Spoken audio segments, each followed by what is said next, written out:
Hello, and welcome to part one of my interview with Hakoom. I've split this into two parts because it was about an hour long, so I will premiere part one in this video, and part two will come later. Please look out for that. Thank you so much for watching. If you would like to support me, please consider subscribing to the YouTube channel, liking the video and sharing the video. And if you want to go even further and support me, please come over to my Twitch at twitch.tv/BoyManBeard, which will be in the description box, and links will be found on my YouTube channel there. And if you want to go even further and support me, please consider subscribing on there as well. It really does help. It really means a lot, and it will further my ambitions and my drive to become even greater and reach a bigger audience. Again, thank you so much to Hakoom for this. Please enjoy part one of my interview with Hakoom. Yo, what's going on, everyone? Welcome, and thank you so much for checking out this video. And I'm so honoured and blessed to be joined by my guest, Hakoom. Hakoom, thank you so much for doing this. I really appreciate it. Thank you. Excellent. Thank you so much. Thank you so much. I will say, just for everyone who's watching, Hakoom's on his mobile right now, so the audio, I've adjusted the settings as best I can on my end. So when Hakoom's speaking, I'll be silent. I won't cut him off, so you can get everything he says perfectly clear. And Hakoom, again, thank you so much for taking the time and everything, and thank you so much. So off camera, we briefly spoke just to kind of obviously break the ice. But basically, I was just thanking you, and I know it's just different. It's such a weird situation to thank someone because of what's happened to you. But on my side of things, watching your video and covering it, it has. Honestly, it's blown my channel up. I've gone from 830 subscribers to over nearly 1,400 subscribers. And that's what. It sounds really bad saying that. It does, and I know I'm saying thank you, but I have to thank you because without kind of I would say, and I said this before we started recording, the Middle Eastern community that support you and love you. The amount of love that I've been shown and people saying thank you so much, really appreciate what we've done, thank you for bringing attention to this. I comment back to as many people as I can, and I say to them, I'm just a small YouTuber, I've got no stake in this either way. For me, it was just such a very intense video and situation, and listening to it was like, this is crazy. And I put my honest opinion across both times in the Arabic version and in the English version, and I didn't skip through any of it. I didn't do a quick remark. I commented at every point. I stopped it where I felt to stop it, and I made my honest opinion. So, and I know you said you watched both of them. So, can you tell me what you thought of my reaction and how you've been finding the reaction on your side? As soon as I saw your reaction and on the Arabic version, I saw that you were burning more than I was burning. You had more, burn inside, like fire inside you regarding the situation, more upset, than I was upset. I saw it in your eyes, I saw it in your reactions. You were like, what the hell is this? Like, the first time you see something like this. But sadly, this has been going on for years. It's nothing new. Yeah. This is what I've seen. And I was laughing about the Morocco situation. I was going to bring that up. So I did the thinking anything of it, and I get message saying, "Oh yeah, by the way, this is a meme now," and I'm like, "It's a meme." And then it's so easy to forget, and this is for everyone who's watching this. It's so easy to forget that on YouTube, algorithms, they cater to you where you live. So I'm in the UK, and I'm assuming are you in Bahrain? Bahrain. Where's that located? Sorry. It's near Dubai, Qatar, Saudi Arabia. It's a small island. Right, okay, lovely. So, and it's so easy to forget that your algorithm is so different to my algorithm, and we live in, like, even though we live in the same planet, when it's on like the online world, we could be light years apart. And the community outreach and everything that goes on in that sphere, in your sphere of where you are, and what goes on in my sphere is so separate that when someone says, "Oh, this is a meme," I'm thinking, really? Oh, okay. And they tell me about the Morocco situation. I'm like, oh, okay, right. And I'm sitting there laughing about it with my partner. I say, yeah, but apparently I'm a meme now in the Middle East because I said he's gone to Morocco on holiday. It wasn't. The Morocco translation was correct. It was not wrong. But it meant Morocco. I mean, in Arabic, it meant sunset. Morocco in Arabic means sunset in Arabic. Maghrib. Maghrib is in Morocco is sunset. Right. But Morocco means Morocco. It doesn't mean sunset. So the AI got confused with this. Yeah, it confused. Well, it didn't confuse me because I'm just thinking he's gone on holiday to Morocco. But it was funny because that was one of the top comments. If you go through the comments of my video, and there's a lot of comments. Yeah, yeah. Nearly, I think maybe 80% of them are like, I'm sorry, I have to correct you. It's not Morocco. I have to correct you. And I keep seeing this comment over and over. And I don't have the heart to tell people, look, someone's already told me this. Don't worry about it. I just heart it and say, yeah, nice. It was so funny. But yeah, so the whole situation, obviously I'm not going to go through it again because you've done 2 videos on it. I don't want it to, if people want to know about it, they can check it out on X or your Instagram. They can also check out my videos on YouTube if that's okay with you. You know, they can see this whole situation. But what I want to know is like, I think my first question was, how is it that your account was banned initially? So that's what happened. Your account was banned. You found out it was banned. And then you found out that from a friend, a trusted friend, that your account was being sold. Your details were being sold. And you showed screenshots of this in the video. I did have a question that came up in one of my comments, which I wanted to ask you now while it's fresh in my mind, was, did they ban your account to sell your account, or was your account banned because of these violations? Repeat the question again. So, was your account banned to be sold, or was it banned because of violations and then later tried to be sold? I'm not sure exactly, because when my account got permanently suspended, I did not know what was going on. I thought maybe I did something bad online. I did not know about anything. I reached out to Sony and everything, and it was going on until this person messaged me. It was a random guy, in the translation was a good friend who was like, a good person in general. I don't know who he is, but he's like a good person. He wants to do something good for me. He messaged me and he told me that your account has been, like, you give the guy money and I want Hakoom's account. So he gives you the account details. But I don't know what happened exactly. He should have banned the account there because he wanted to ban it. And somebody explained to me today the reason. I will just open here the WhatsApp on my computer and I'll read to you exactly what he told me, what exactly happened, so the people can understand. He knows exactly about this because he knows these people and he sees what they are doing. And it's very scary. I have more information I can give you today. Yeah. More scary information. Let this chat load. Okay, 1 second. I will read for you everything he told me. Okay.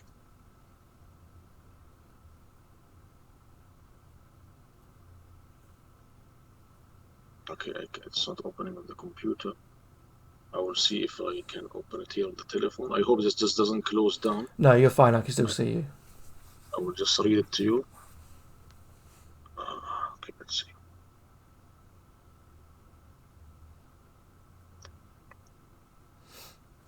Okay, so you can see me clearly and hear me clearly, Yep, can hear you and see you. I will read it to you in a second. Just scrolling through the chat. Yes, found it.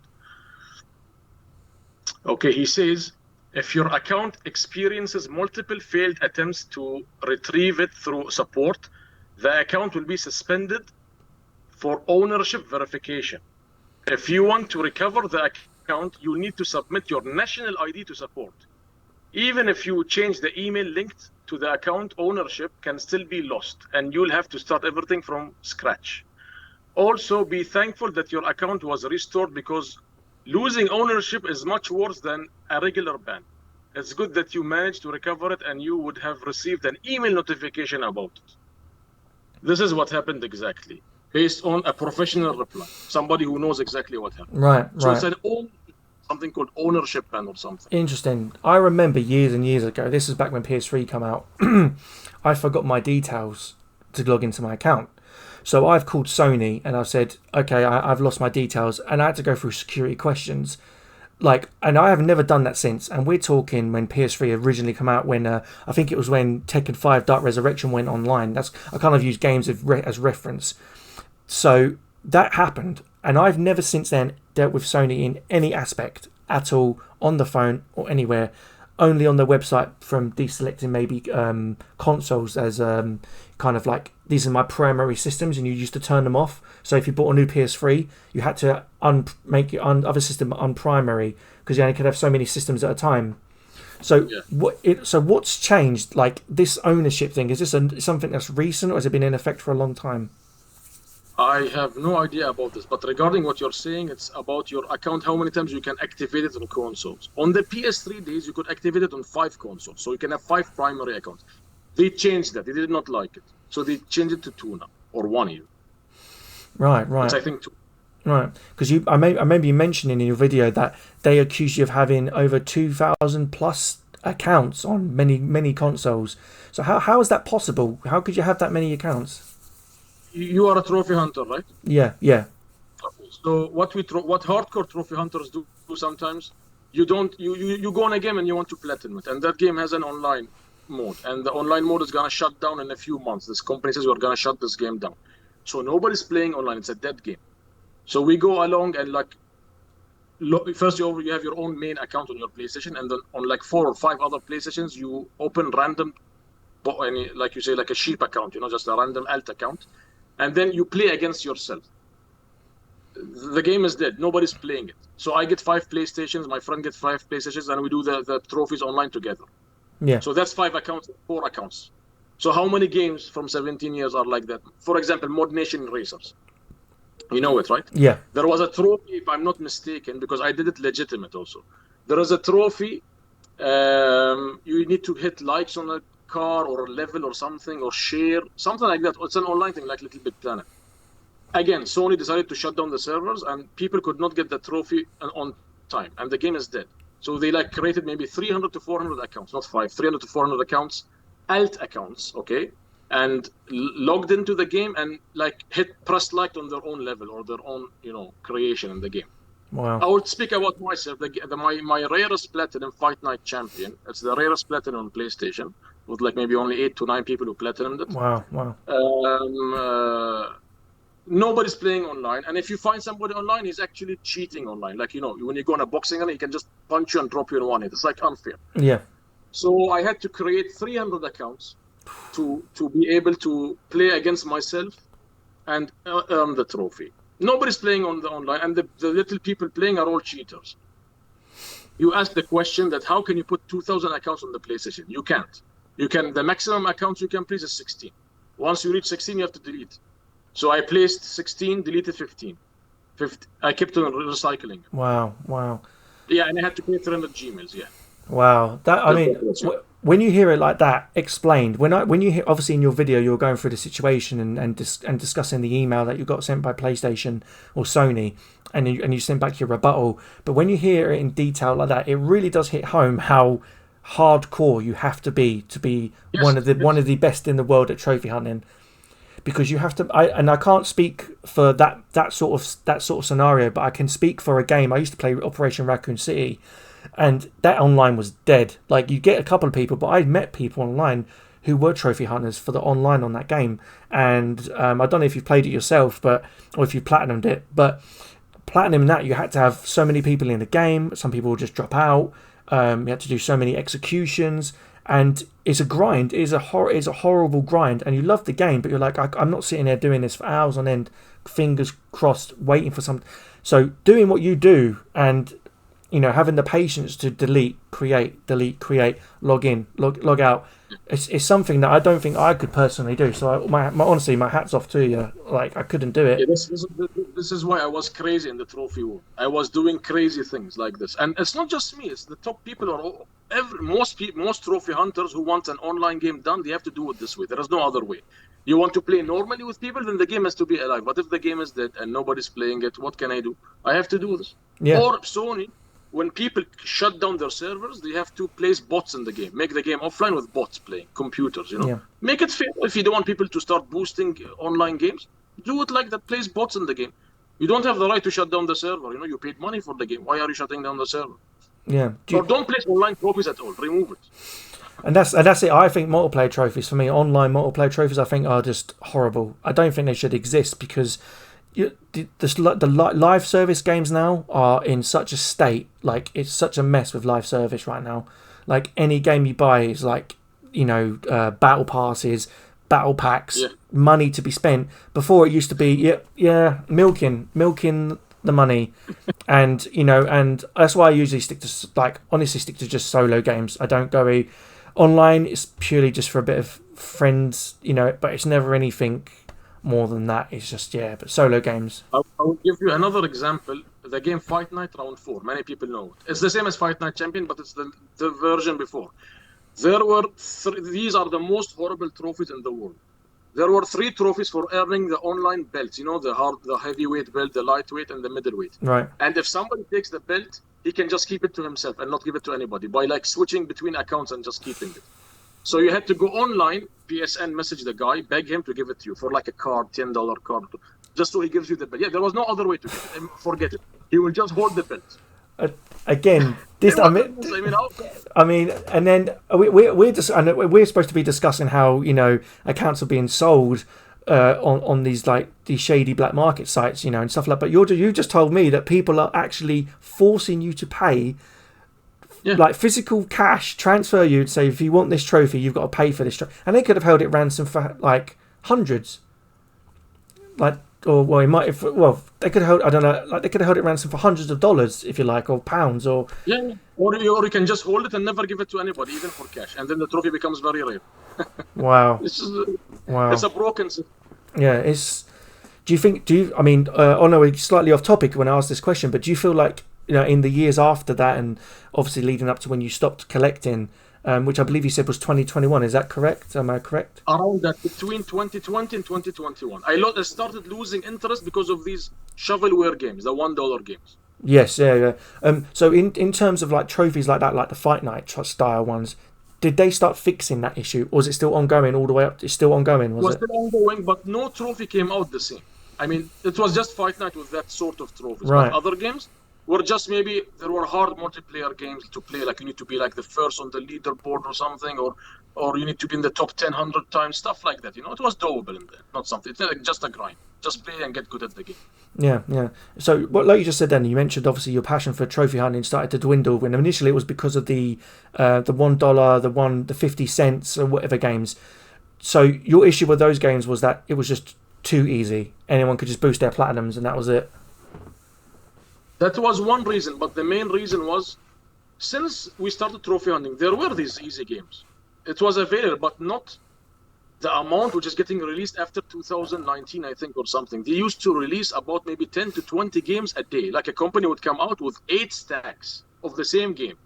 Okay, and you have to just play this game like if you're sitting in a bot farm and just playing, you know? It's like, imagine you have to play these games like 50 times in a day. You could have earned like 500 platinums in just a day. 500 platinums. It's that easy. Wow. Anybody could get them. They cost, but the thing became very tiresome for me, because like, okay, I said, okay, I will play these games. No, I have a lot of them on my account, maybe 3,000-4,000 games of them. The issue started when this was not stopping. It was going on day by day, and the amount of games kept on increasing. Like, instead of releasing 8 a day, they would release 20 a day, then become releasing 50 games a day. It just became very tiresome, you know, and it's money. You are burning cash. I mean, $1, but multiplied into 50, it's $50 a day. It just became tiresome. I'm going to spend thousands of dollars for what? For playing some shovelware, and it just killed my mood into trophy system. I unofficially retired. I did not mention it to anybody. I just mentioned it recently. But people noticed that I stopped. Yeah, it's people who are following you, like, obviously, like... I did not stop trophy hunting. I'm still playing AAA games and platining them, but the passion, the hardcore mode stopped. It stopped. It became more of a hobby rather than a... More of just a normal, you know, playing casually for AAA games and stuff. Yeah. So, you know, I said in my video when I heard you say that, I did say that, like, someone like myself who's, you know, if I wanted to kind of like, I mean, I'll be honest, like I played like Hannah Montana, like, because it was at the time for me, I was an easy platinum. And my son the other day, he bought a game where it's like I mentioned this as well, it's an FMV cutscene game. You choose left or right on the option, and you could platinum it in 5 to 10 minutes, 20 minutes, 30 minutes. And it made me think of that, because when you mentioned about one of the other alleged reasons you violated your account was you're platinum games too fast, like you're doing it too quickly. And I totally agree with what you said. You said, but these games are there on the store. You can buy them for like £3, like $3, and you literally watch you watch people just talking. You make a choice, you watch them finish talking, and it's a couple of silvers and golds and a platinum at the end waiting for you, and that's it. And you know, I mean, I reached to the point that 5 to 10 minute platinums were long for me. It became like that. 5 to 10 minutes are long. I used to skip them, because you used to release games which take 30 seconds to platinum, 10 seconds, 1 minute. So I got hungry for these games, but then it became like just took over, and it just became boring. What am I doing? Why am I playing these games? taking me away from the real nice game. So I just completely lost interest and stopped trophy hunting. Yeah. Hard. And that's it. And so, like, when you were discussing these things in your video, like, at every point you made, like, obviously account point, I was a little confused about. But now you've like clarified it. It makes so much more sense because I'm not from the world, so it makes more sense now that you've explained it. But as you were talking about, like, you know, the 5 20-minute platinums, then you talked about auto popping as well, which again, and you were saying in your video that Sony should know about this, PlayStation should know about this because they designed the system. So if they're by making a game for the PS4, but then they make a PS5 version, and you know somewhere the code is like it just recognizes that you have the platinum already, and it auto pops. You have the platinum in 0 time. Like you don't. Like, in some, I mean, I've never seen it happening with my eyes, but I know of it where you could just boot the game up and then the platinum just instantly pops like that, does it? And that's it. Yeah, the trophies keep popping one by one until the platinum pops. Wow! And then on your timestamp, it should be like a minute or even 0 minutes or something. You can check it on PSN profiles; it will give you the time. Yeah, and that's one of the things they said you violated. Is that right? Yeah. They said 0 minutes. You completed games in 0 minutes. Yeah, but they couldn't show you any example. They couldn't show you any examples of this. No, I actually made a video. Yeah. I told them. I challenged them. I said, "Can you please list me 10 games I completed in 0 minutes, or like a game which required 100 hours and got completed in 1 hour or 2?" I challenged them. Yeah. They did not give me an answer. Yeah, what I found the most shocking is that, and I was mentioning this as well. Someone with your stature with PlayStation, as you said, you were part of their partnership program. They were sending you consoles, merchandise, paying for you to go on the trips. They paid for you to go to the Astrobot recently, I believe. Yes. So they're financing you and supporting you. You know, on trips, and you did mention you didn't have an official contract. Is that right, or did you have a contract? There was no contract with them officially, but there are contracts when you get the game. You get an NDA disclosure, like non-disclosure agreement, and you sign them. Yeah. You get these papers on the product. Which product arrives, you get it. But an official contract with a salary, no, I never got any money from them. Yeah. That never happened. Everything was being done for free, but they were taking care of your trips and all these things, and the products and shipment and everything. I had to pay nothing for it. Which is quite incredible because I suppose you got to see parts of the world and meet fans and meet other meet other trophy. So it had its own rewards, you know. Yeah, exactly. Which I think is quite incredible. And what I was saying in my video was that when you said that, and they just and they offered you zero help. They didn't even say, "Hold on, let me get my supervisor. Let me get my manager to talk to you." "Oh, you're Hakoom. Oh, yeah, we know about you. We've got your details right here. We know what you know. We've done business with you for, you know, X amount of years. You know, you've Guinness World Records, 5 records held. Let me go and get my top supervisor to speak to you about this." None of that. They give you nothing. I did not mention that in the video. I will give you more details about the call. When I called PlayStation on mobile, I called America on mobile. It was an international call. I threatened the staff at the end when he did not help. I said, "Look, man, this is a security breach. It's a big issue. I'm going to put it online. Give me your manager or solve the issue or tell me what's going on, or I will really put all of this online. If I put it online, you guys will all get fired for us. Your department will shut down." He did not take me seriously. It's like you call the police and say there is a bomb. Please come and look into it. And they don't take care of it, and the bomb explodes and kills people. You know, this is what happened. The video went out, and now PlayStation is like, you know, it's like a black hole in the PlayStation name. They cannot fix this. It's done for them. Yeah. And the same thing happened on email. I told them, "I'm going to put this online. Please fix the matter. Solve this corruption issue." They did not listen to it. They did not take me seriously. They thought I'm joking. I'm the boy who cries wolf. You know, there is nothing. You're the mistaken. Yeah. It was like this. So after you said that, and they didn't take you seriously, did you like? I suppose you're just sitting there, just staring into space, thinking, "What next? What do I do now? I've got like these are the people I thought I could trust, you know, and then next day you wake up and you've got a parcel saying, 'Oh, here's another game for you, by the way,' or something like that, and you're like, 'Hold on a minute, like you just banned me, like for nothing, and now you're sending me games and merch like it's okay, you know." So, I mean, how do you deal with that? Like, what do you like? What's your emotion? And obviously, you said you went into the bathroom, washed your face 3 times after you read the email. But what did it do to you? Like, it must obviously. I know obviously what you said. You've retired from PlayStation. You've sort of boycotted them, Sony product. But at that moment, did you think this can't be happening? This is not real. This is not real. This effect happened to me when I received the message from the guy from Saudi Arabia. I was actually sitting eating lunch with my family, and thankfully I finished the lunch and the message arrived. And when I saw it on the telephone, I was like, suddenly when you get a very bad news, your blood suddenly in your body just keeps moving in a hot manner. You feel hot and you feel sweaty, and Yeah. your body doesn't react to you, and you like it's like a bomb dropping you. You feel this ring in your ears, which everything becomes far away, and you're like in a room, quiet room, and everything becomes far. I got this effect happen to me, and like this is what happened. Now I have evidence for PlayStation. And I thought PlayStation, I even took it in a good way. I said, okay, maybe they don't want to tell me what's going on because it's a big issue. They will just say, okay, you did this, and we will unban your account. I still took it, I said I would take it in a good manner. But I was hoping for them to fix the issue. I thought maybe behind the table or under the table, they were fixing everything. They would not tell me. Of course, these are secret company information. They will not tell me about it, no matter who I am. This is like secret confidential information. So I thought they would fix this, but no, it appeared I was not receiving anything. I did not receive the Horizon game, the League of Horizon, and then the PlayStation 5 Pro. So I was wondering, it happened before, I did not receive some stuff, and when I messaged them, they used to say, oh, it's a human error, we will ship it to you now, or we'll give it to you now. It was fine. But I thought it's the same manner. But when it happened again, and I messaged them, they said, no, we froze your partnership with us, and we will look into this. So it pissed me off. It's not about I'm crying because they're not giving me consoles or cores. These are cheap things. I can buy them. It's no issue. The problem is the way they treated me. Yeah. They treated their most loyal client on PlayStation. Not about being. I am the biggest maybe fan on PlayStation. For 17 years, I was loyal to PlayStation. No Nintendo, no Xbox, no PC. I was just a straight PlayStation player.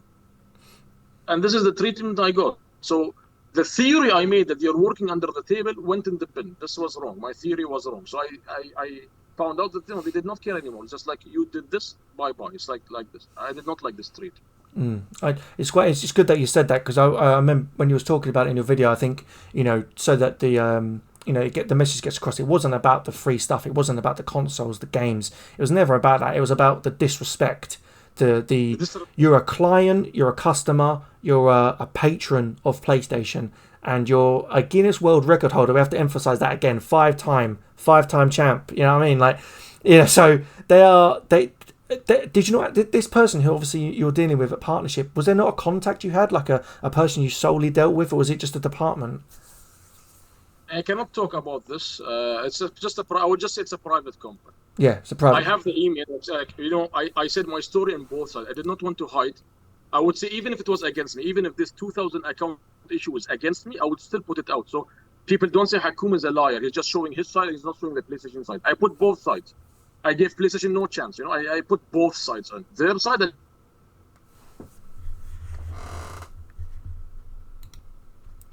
Apologies everyone, there's a technical hiccup, but please Hakoom, please carry on what you were saying. Yes, regarding the company, I will just say private company. I have every email, and like I mentioned, I mentioned both sides of the story. I did not cut out their side and just said, hey, it's about me and my account got banned. And I said the accusations, okay, even if they were used against me, I will still mention them, because everybody has to know both sides of the story. I'm not a person who will just, show my side and block the other side because it's against me. So I gave them no chance for reaction. I gave both sides. So nobody says, no, I want to hear the PlayStation side. This is the PlayStation side, which I got from them. If there are hidden details, which I did not mention, then I did not get any response regarding that. I have the email saved, but I respect privacy. I'm not gonna post them. Unless official PlayStation wants them, I will give it to them. Yeah, that's it. Of course. You mentioned you gave. What I respected as well. What you did was you actually gave Sony an opportunity to respond, and you didn't go on blast. You didn't go on X or Instagram or any other social media site and say Sony did this to me, and you didn't even give them a chance to have a rebuttal. But you gave them. How long would you say you gave them? Because you didn't really give a time frame. But how long was it going on for? Since September 10. September. So wow. So over about 2 months. Is that about right? Or am I? Yes, and the worst thing for me was the waiting period. When I sent them, the response was very late. Like I was getting a response 2 weeks with an update, and 2 weeks felt like 2 years. Of waiting for this, because your account is banned. This is the issue.